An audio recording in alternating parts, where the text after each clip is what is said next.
Hi everybody, it's Janeen again. We are going to read Where the Wild Things Are. Okay, it's a really good book. Hold on, turn the pages. Where the Wild Things Are. The night Max wore his wolf suit and made mischief of one kind. And another. He's chasing the poor dog. Poor dog. His mother called to him, "Wild thing," and Max said, "I'll eat you up." So he was sent to his bed without eating anything. That very night in Max's room, a forest grew. See all the trees? And grew.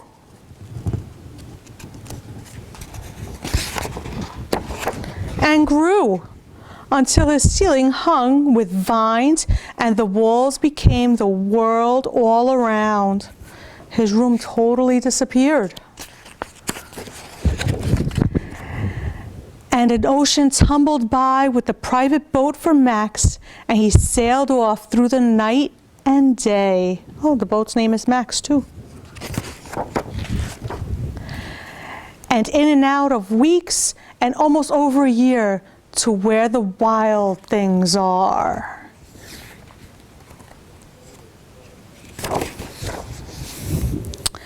And when he came to the place where the wild things are, they roared their terrible roars and goshed their terrible teeth and rolled their terrible eyes and showed their terrible claws. Till Max said, "Be still," and tamed them with the magic tricks of staring into all their yellow eyes without blinking once. And they were frightened and called him the most wild thing of all.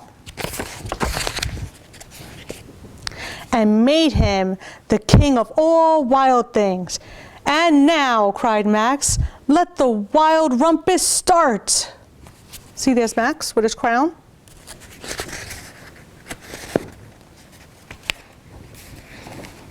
Oh, and they're dancing. He's got to be hungry. He's been sailing all this time. And they're climbing on trees.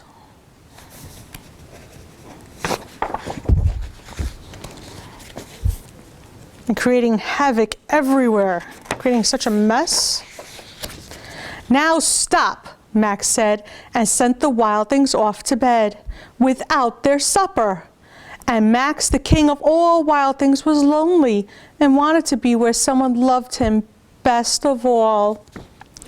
Then all around him, from far away, across the world, he smelled good things to eat.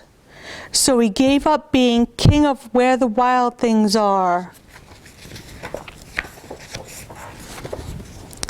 But the wild things cried, "Oh no, please don't go. We'll eat you up. We love you so." And Max said, "No." The wild things roared their terrible roars, gashed their terrible teeth, and roared and rolled their terrible eyes and showed their terrible teeth. But Max stepped into his private boat and waved goodbye. And sailed back over a year and in and out of weeks and through a day.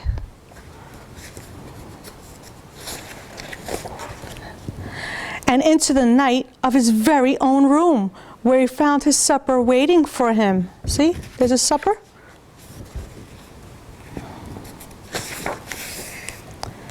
And it was still hot. Wait. The end. That was Where the Wild Things Are. It's a really good book. Now, this is one of my favorite books. How I Became a Pirate. It's my son's favorite book. Okay, you ready? Pirates have green teeth when they have any teeth at all. I know about pirates because one day when I was at the beach building a sandcastle and minding my own business, a pirate ship sailed into view. I knew what it was because it had a flag that had a skull and crossbones on it. And because I could hear the pirates sing, "Hey ho, blow the man down," they were a little off key. See the pirate ship with the crossbone and skull flag?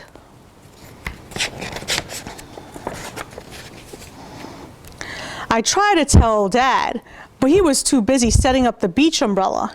And I tried to tell Mom, but she was busy slathering up my baby sister with sunblock. So I went back to my sandcastle, but I kept an eye on the pirates. By then, they were rowing ashore. Oh no. When they landed, the head of the pirate climbed out of the boat and yelled, "Ahoy there, matey! Be this the Spanish Main?" "No," I said. "This is North Beach." "Shiver me timbers," the pirate said. "We must have taken a wrong turn at Bora Bora." See, there's the pirate.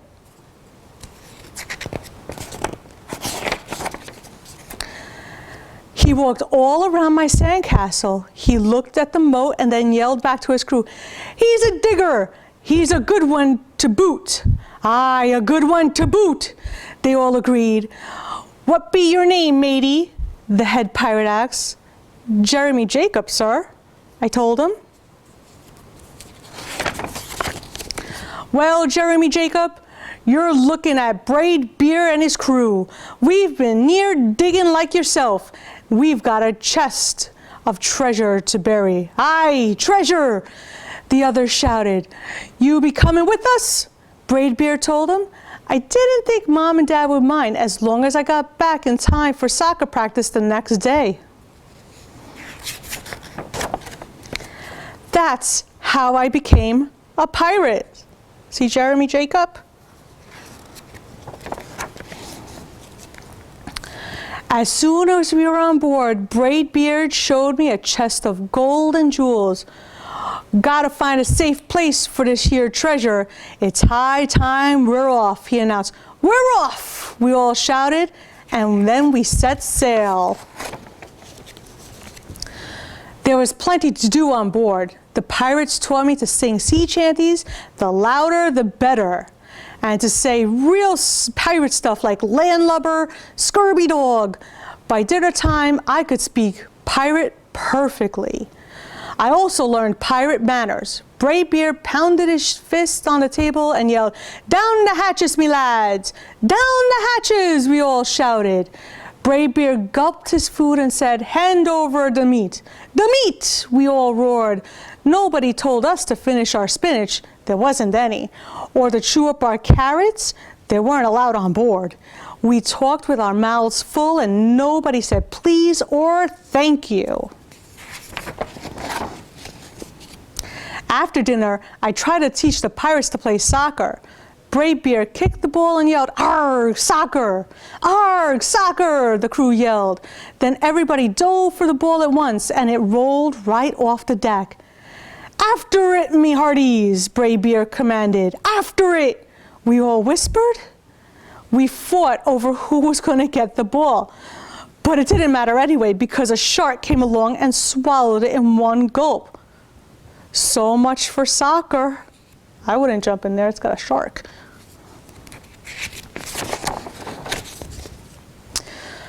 By now it was past my bedtime, but nobody tells pirates to go to bed, to take a bath, or to brush their teeth. Maybe that's why their teeth are green.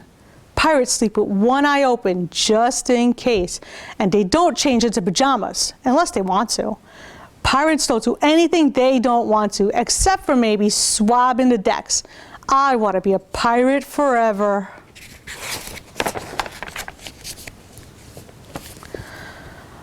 But then I found out what else they don't do. When I couldn't stay awake any longer, I asked Braidbeard to tuck me in and read me a story. "Tuck you in?" he bellowed. "Pirates don't tuck." "No tucking," the crew cried, and the only thing they had to read was a map. "Don't you have any books?" I asked. Braidbeard looked confused. "Books? I don't even bother to ask about Goodnight Kiss." Oh, he's got this guy snoring in his ear. I feel bad for Jeremy Jacob. And a foot next to his nose. Oh, stinky.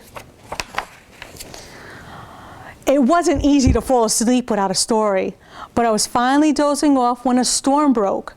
Thunder boomed and lightning flashed. I tried to hide under the covers as waves slammed up against the ship, but I kept falling out of my hammock. I couldn't find anyone in the cabin. They were all on deck.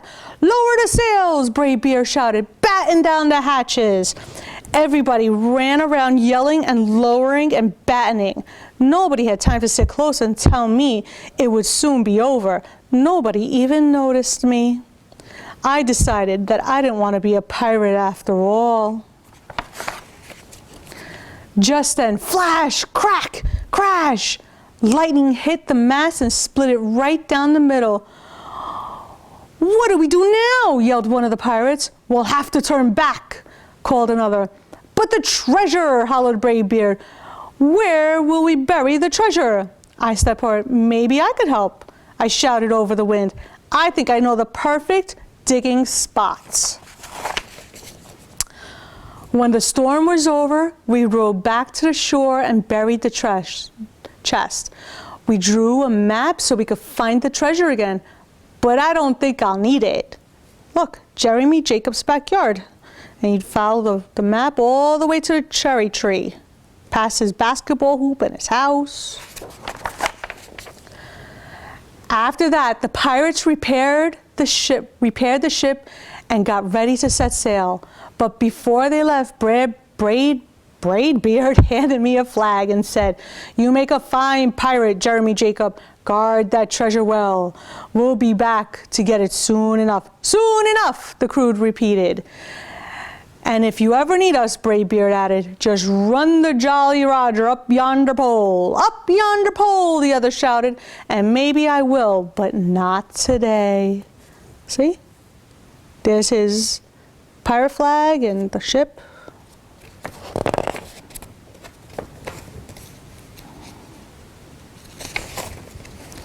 I have soccer practice. Oh, look at his jersey. He's a pirate. He's part of the Pirates team. The end. Thanks, guys. Have fun. Bye.